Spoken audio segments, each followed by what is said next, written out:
Welcome to the Common Patriot. I'm glad to have you here. Today we're going to be doing a review on the BRNO PSD pistol.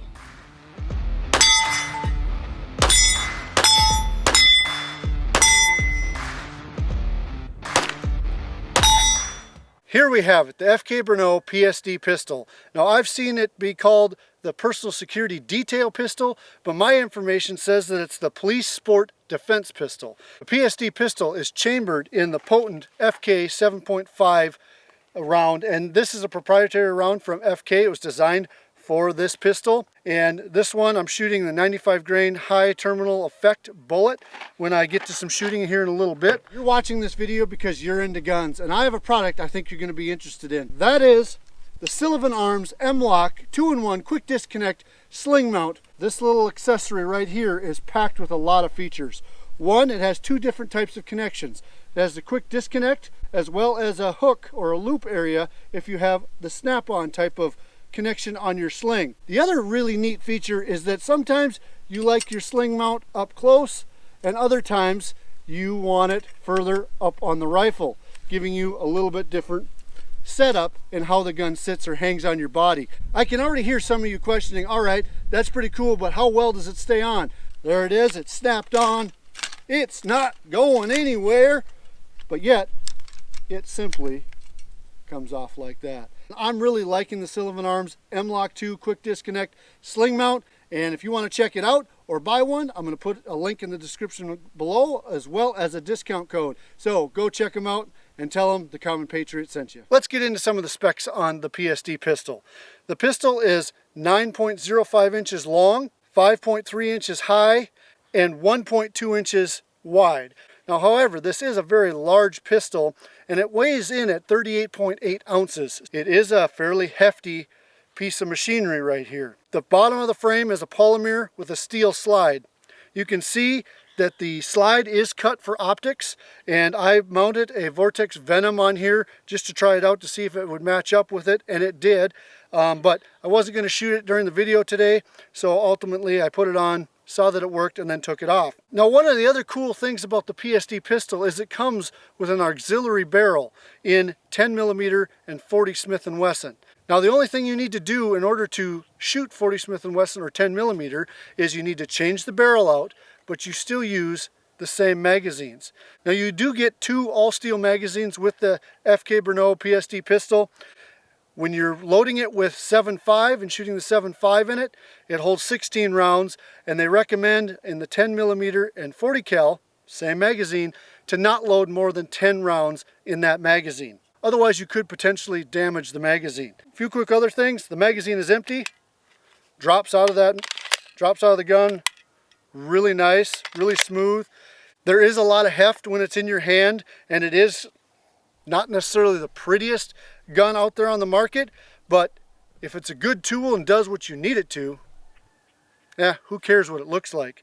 I know we all like a little aesthetics to our firearms and different things, but this gun was meant for a purpose, and that purpose was long-range shooting and defensive style situations. So this gun and the FK 7.5 as well as the 10mm all pack a pretty hard punch when it comes to defensive situations. One other thing I want to mention is that the PSD does have the option for a 9mm barrel, and that is sold separately. Comes with 9mm magazines, a barrel, and then a different recoil spring to run that. I don't have that here today. I'll be shooting the 7.5, the 40, and the 10mm.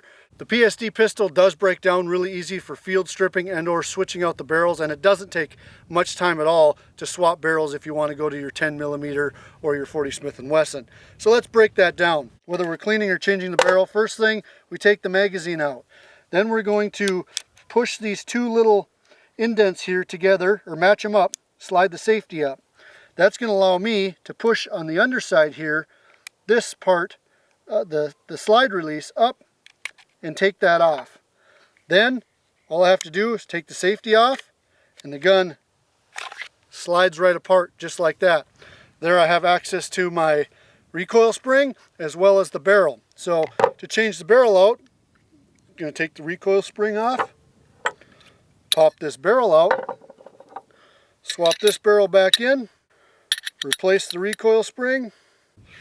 Slide it back on the gun. Make sure that lines up. Slide that back. Match those two indents up again. Put the safety on. Drop the slider release back in.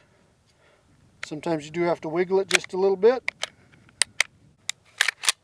And we are ready to rock and roll with the 10mm 40 Smith & Wesson barrel. Obviously, if you've switched out the barrel, make sure that you have the proper ammunition loaded in the magazines. The FK 7.5 barrel is rated at 20,000 rounds, and the 10mm 40 Smith & Wesson is at 30,000 rounds. Another interesting fact with the FK 7.5 proprietary round from FK is that the 0 on the 7.5 set up from the factory. These are all factory sights. In fact, I'm running a 3-dot sight, which is the way the gun came. There is another option for a different rear sight as well as a different front sight in the box, but I'm running what the factory came with. And the 7.5 is actually supposed to be zeroed at 25 meters and 100 meters. So in just a little bit, I'm going to see if I can do both the 25 and then move back to 100 yards with the same hold and hit those targets. Well, before we get to shooting this pistol, let's just dry fire it a few times, kind of get a feel for that trigger. There is a little take up, but ultimately the trigger feels pretty smooth. All right, good. I don't mind that trigger at all. Just for fun, let's put the trigger gauge on it. So see where that trigger is breaking at. 5 pounds. Feels good. Let's take a couple shots.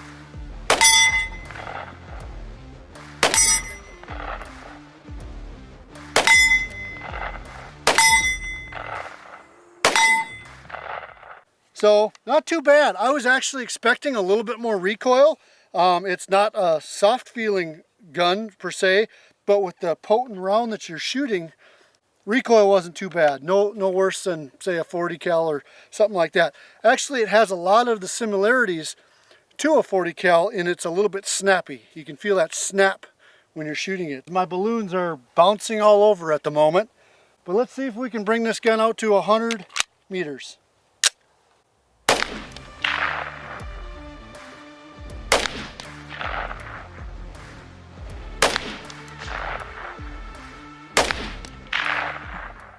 There we go, 3 balloons at 100 meters with the 7.5 cartridge out of the FK BRNO 7.5 PSD pistol. I've got one more long range challenge that I'd like to try out with this 7.5 PSD pistol. It says in some of the information that it is capable of lethality out to 150 yards. And so, excuse me, 165 yards or 150 meters. I've got a steel out there at 165 yards. And I'm going to see if I can ring that steel with the pistol. Yeah! Well, that's a 10-inch steel target out there. And I just rang it with the first shot out of this FK BRNO. So obviously this was running just fine accuracy-wise. I'm really liking the trigger actually on those shots. It's not something I've said with other pistols that I've been shooting or attempted to shoot at a little bit longer ranges. But that is a nice trigger for hitting targets out to even 165 yards. I'm going to try a couple things to see if I can get this to malfunction. One-handed. How about we turn the gun up on its side? Seemed to fire just fine. Oh, do I want to try this? How about upside down?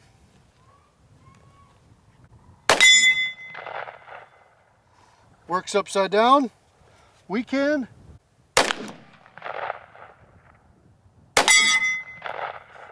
You know, it's 2021 and I can't put thousands of rounds of ammunition through this, at least not on my budget. So I'm not going to say that I've shot at 10,000 rounds and never had a hiccup, but out here on this range session, this gun is working amazing. It kind of looks a little bit gaudy or whatever it may be, but you know what? If it runs well, does a good job, I don't care. I like the way this is feeling in my hand and the things that I'm seeing that it can do fairly easily. All right, so we shot the 7.5. It's time to switch out the barrel and try some of the 10mm and 40 Smith & Wesson. In 10mm, I've got the 180 grain FMJ American Eagle from Federal, And then on my 40 caliber, I have a 180 grain blazer. Let's run some of that through this gun. I would say that loading the magazines is probably one of the downfalls of this, because this is not an easy magazine to load.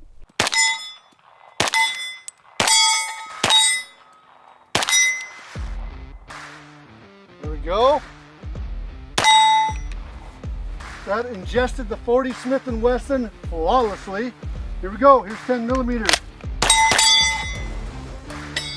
Oh, that must have hit a little harder than that 40. Let's take it out to 25.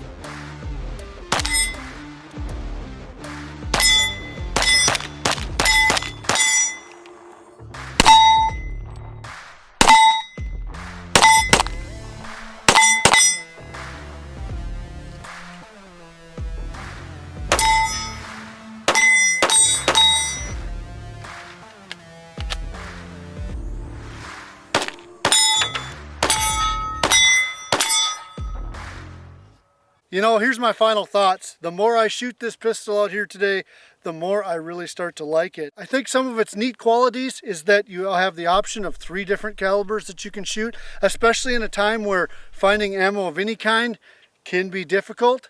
Having one gun that shoots 3, 4 if you got the 9mm conversion in one gun, hey, you got options. And you can use just a little bit of ammo here and there of those different calibers in your training or whatever you're using. But the way that this was shooting, and easily being able to take it out to 100 yards and even beyond, out to 165 yards, it's a good shooting firearm. That 7.5 is not a whole lot different in recoil than, say, a 40 caliber, and the gun operated really well. I was really impressed with the trigger. It does have a little bit of creep or a little slack as you come up to the trigger, but that trigger is smooth and crisp, and you're able to hold on target even out to 100, 150 yards. But ultimately, I think that it meets a certain demand, and it's not a gun that you're going to necessarily conceal carry or your everyday carry gun. It's too large, it's too heavy. Outside the waistband or on a leg holster, something like that, in the right applications, it's a pretty handy firearm to have with you if you need that firepower for whatever reason. Now, one of the things that I've actually thought about is they do say that this could be used for hunting, and including this round, the round that I was shooting, the high terminal effect, you know, it has a hog here for medium game, and I'd be interested in actually shooting it on whitetails here in Minnesota or something. I think that'd be kind of fun. The PSD pistol does come in a little bit pricey at $16.50, but you know, ultimately I was impressed with bringing it out here today, shooting it. I like the gun. Well, I just want to say thank you. I hope you enjoyed that review and seeing the FK BRNO PSD pistol in action. If you're not already a Common Patriot subscriber, please subscribe to the channel right up here. And if you haven't seen my Ruger Max 9 review, maybe that's your next concealed carry handgun. I don't know, check it out. Maybe I'll put the video right up here or in the link below. Remember, you're a Common Patriot, so be bold, be strong, don't ever give up. God bless. We'll see you next time.